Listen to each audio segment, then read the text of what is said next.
حضرت عائشہ صدیقہ رضی اللہ تعالیٰ عنہ فرماتی ہیں میں نے نبی پاک صلی اللہ تعالیٰ علیہ وآلہ وسلم کو نا مرض وصال تک دیکھا ہے، حضور کے وصال تک، کہ حضور قرآن پاک کی آخری 2 سورتیں پڑھ کے سورۃ فلق اور ناس اپنے ہاتھوں پہ پھونکتے تھے، پھر جسم پہ ملتے تھے۔ قرآن پاک میں شفا ہے۔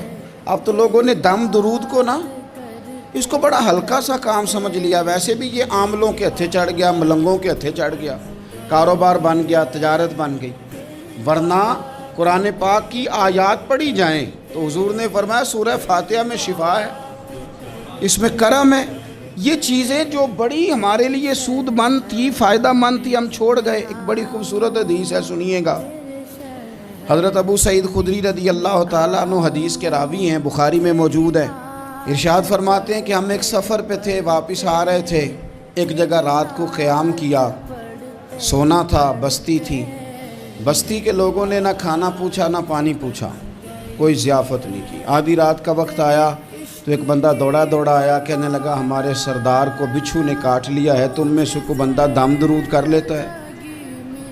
تو ایک صحابی کہنے لگے کر تو لیتے ہیں، پر تم نے چونکہ ہمیں کھانا پانی تک نہیں پوچھا، تم اگر دم کراؤ گے تو مفت نہیں کریں گے۔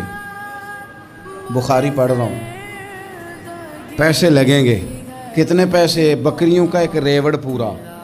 شارحین نے لکھا 40 بکریاں۔ کنے دمہ دیاں؟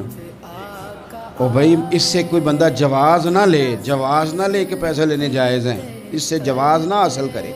آپ بات کو سمجھیں، پس منظر کیا ہے؟ پانی تک نہیں تم نے پوچھا۔ کچھ لوگوں کا علاج ہوتا ہے، انہوں نے کہا پیسے لیں گے دم کر دیں گے۔ صحابی نے کہا حضرت ابو سعید خدری رضی اللہ تعالیٰ عنہ فرماتے ہیں وہ چونکہ تنگ تھے، بچھو کاٹ گیا، اور سردار کو کہا چل تو صحیح نا۔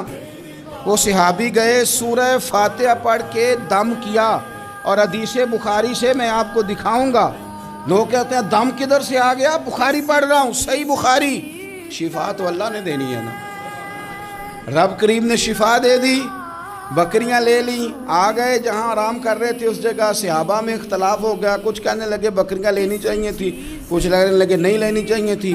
حضرت ابو سعید خدری رضی اللہ تعالیٰ عنہ فرماتے ہیں پھر ہم نے فیصلہ کیا چپ کر کے سو جاؤ، صبح حضور کی بارگاہ میں جائیں گے۔ اگر کریم نے کہا لینی چاہیے تھی پھر تو موج بن گئی، اور اگر کہا نہیں لینی چاہیے تھی تو بکریاں ہانک کے واپس کر جائیں گے۔ مسئلہ کیا ہے؟ کہتے ہیں صبح گئے حضور کی بارگاہ میں، جا کے مسئلہ عرض کیا، یا رسول اللہ انہوں نے بھی پانی کوئی نہیں پوچھا تھا، ہم نے بھی کہا دم کریں گے تو پیسے لیں گے، تو ہم نے یہ بکریاں لی ہیں۔ شارحین لکھتے ہیں 40 تھی شاید، تو یا رسول اللہ اب کیا کریں؟ حضور مسکرانے لگے۔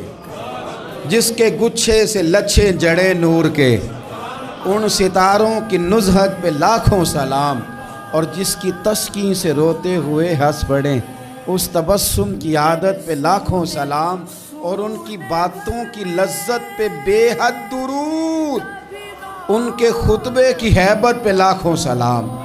حضور مسکرانے لگے، اور مسکرا کے پوچھا اچھا پڑھا کیا تھا؟ یا رسول اللہ سورہ فاتحہ۔ فرمایا سکھائی کس نے تھی؟ کہا یا رسول اللہ آپ نے۔ فرمایا پھر آدھی بکریاں میری ہیں آدھی تمہاری ہیں، اور میرا حصہ نکالو نا بھائی۔